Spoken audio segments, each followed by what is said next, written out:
Hi everyone, welcome back to another episode of Invest Power series today.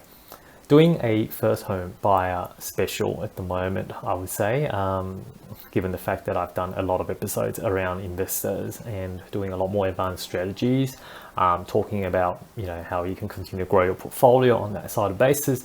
But I want to share a bit of love today for those first home buyers as well, currently looking at either preparing yourself to get into the market or are currently active looking. So my number one tip for everyone or first home buyers essentially is always get a pre-approval in place. Okay, so you do want to have your finance sorted before you go out there and start shopping for property. Because a lot of times, I don't know why people think this way, they decided to go out and look for properties first and then they come back, try to thinking that the finance will fall into place. But unfortunately, when they come to the harsh reality of, your actual finance that you can borrow is not up to the amount of the property, of the budget that the property you're looking at. As a simple example, say you're looking for $1 million property, but when you come back to the reality, you may only be able to borrow, say, $500,000. Well, that's a huge gap. And have you got that cash available to be able to settle a $1 million property? So that's what I mean.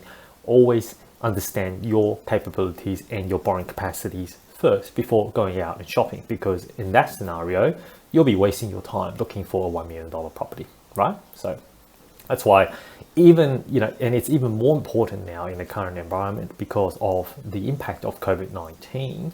A lot of lenders are being a lot more cautious due to the fact that a lot of people have lost their job or is on the verge of losing their job as well. So, there's a lot of questions that the banks and the brokers will have to ask in the current environment to make sure that we are factoring in any upcoming future circumstance changes, including, you're potentially losing your employment. Okay, so that's why it's even more difficult at the moment to get finance, and as such, you definitely want to sort out your finance pre-approval before going into an inspection. And if you got the finance sorted as well, you've got the confidence to be able to make offers, and also tells the agent that you are a serious buyer and you're not just a tire kicker who strolls up and asking all these questions and then bugger off the next minute, right? So, agents would want to make sure that you as a buyer have done your due diligence, know you've got pre-approval in place and are in a position ready to make an offer and be able to turn around fairly quickly. So that's going to give you a good advantage in comparison to those other people who have not got a pre-approval in place. Okay, so you'll be able to stand out from the rest of the crowd in that sense. And that's why, it gives you a bit of advantage in that sense. And it also gives you more negotiating power as well, because the agent knows that you've got pre-approval in place. Most chances are you wouldn't fall over in terms of your offers.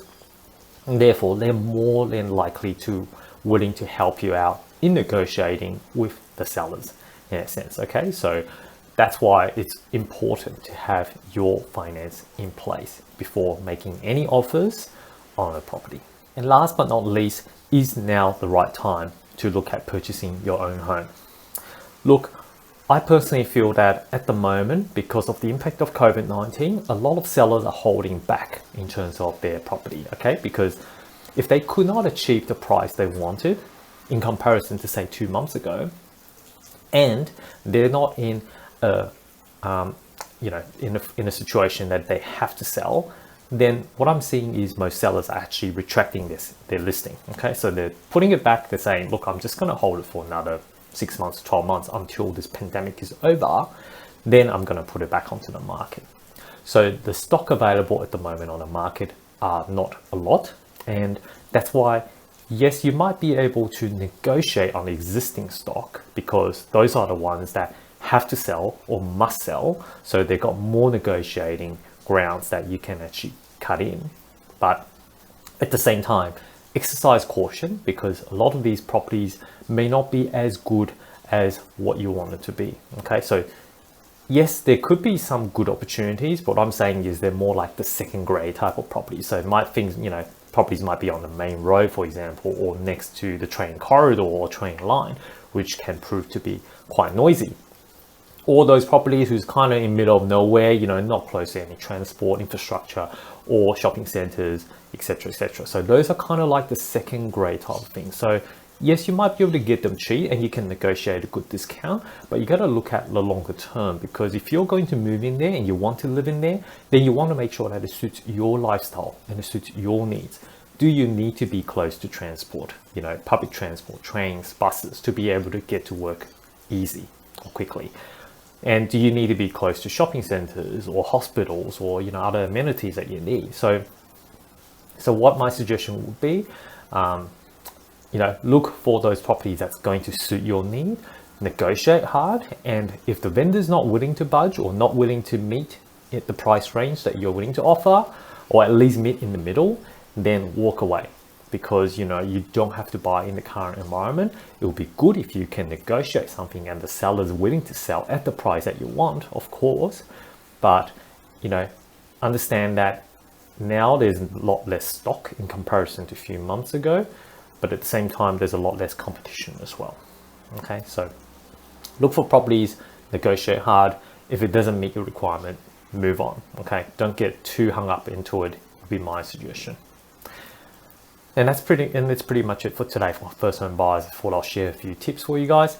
If you like this video, don't forget to click the like button, subscribe to our channel for any future updates that you like, or if you got any questions, feel free to comment below or just email me, david@lendpower.com.au. Until next time, I'll see you again in another episode of Invest Power series.